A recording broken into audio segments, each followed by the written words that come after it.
Saat ini kita sudah terhubung dengan jurnalis Randi Basri di lokasi kejadian. Jurnalis Randi Basri, bisa dijelaskan bagaimana situasi terkini di Danau Tolire pasca evakuasi jasad terkaman buaya ini?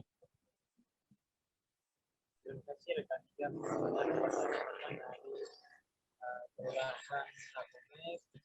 Pulau Ternate Barat, di mana tentu warga Ternate telah dihebohkan dengan adanya informasi terkait seorang remaja yang diduga diterkam buaya di Danau Tolire itu sendiri. Dengan informasi tersebut, memang tim SAR gabungan telah melakukan pencarian selama menjelang per hari pertama, hari kedua, dan memasuki hari ketiga. Alhamdulillah pada hari ketiga tadi memang jasad korban remaja yang diduga diterkam buaya sendiri berhasil ditemukan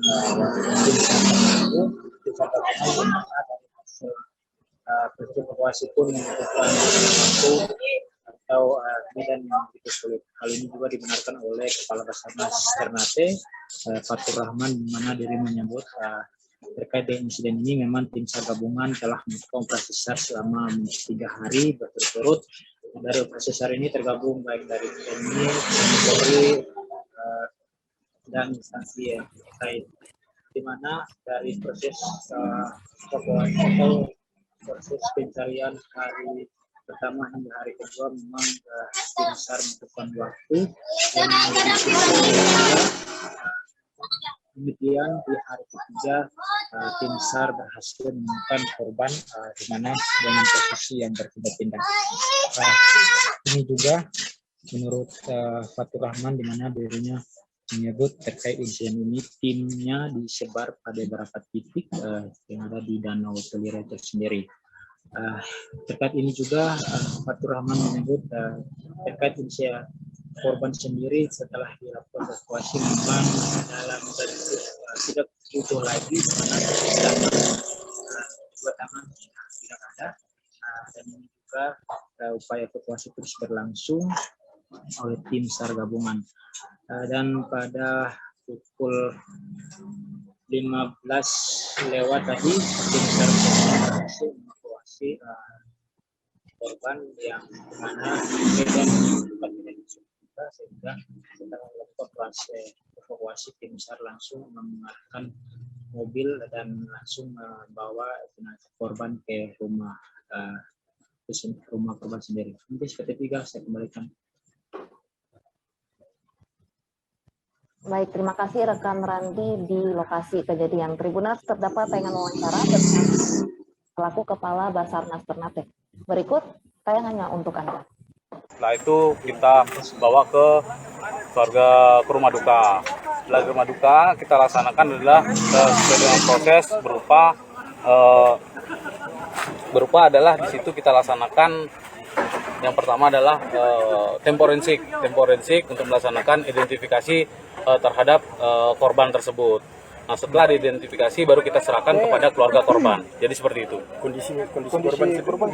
Kondisi korban sendiri setelah ditemukan itu adalah saya sampaikan adalah kedua lengan sudah tidak ada, kepala dengan badan posisi terlepas.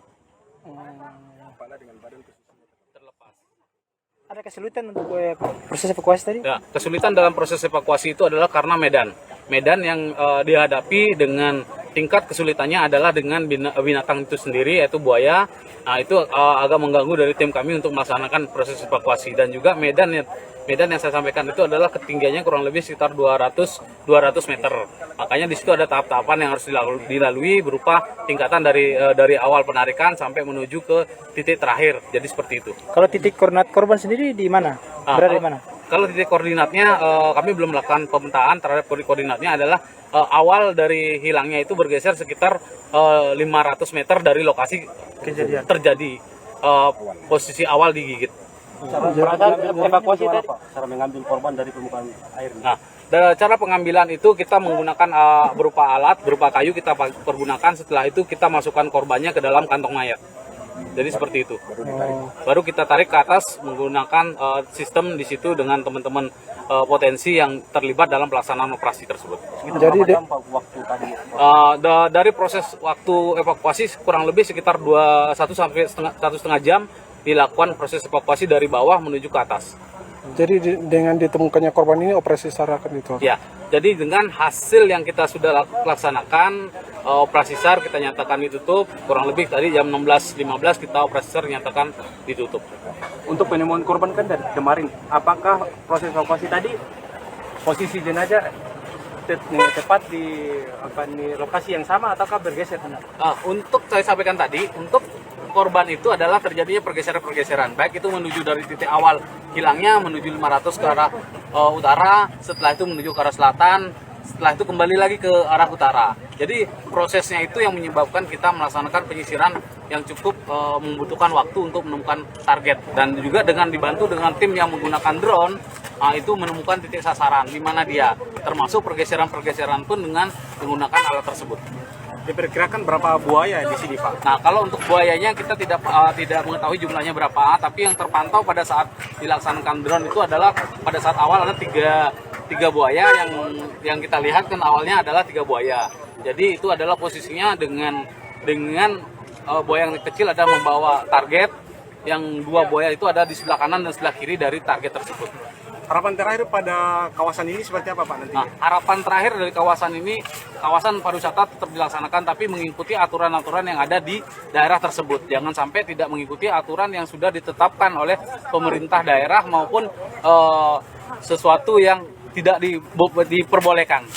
Jadi seperti itu. Pak, upaya evakuasi untuk tarik korban sendiri tadi dengan apa, Pak? Kita menggunakan sistem tali. Tali. Ya, itu kita bermain di mountaineering, kebetulan dari teman-teman vertikal, dari Basarnas, dari TNI Polri pun membantu dengan sistem mountaineering. Terakhir, Pak, setelah penyerahan korban sendiri dari pihak keluarga sendiri bagaimana? Dari keluarga sendiri pada prinsipnya dia sangat berterima kasih kepada tim SAR gabungan yang telah membantu Basarnas, membantu mereka dalam melaksanakan proses evakuasi, dan korban pun kita bisa berikan kepada keluarganya. Berarti operasi SAR secara resmi sudah ditutup ini? Secara resmi kita nyatakan ditutup. Terima kasih sudah nonton. Jangan lupa like, subscribe, dan share ya.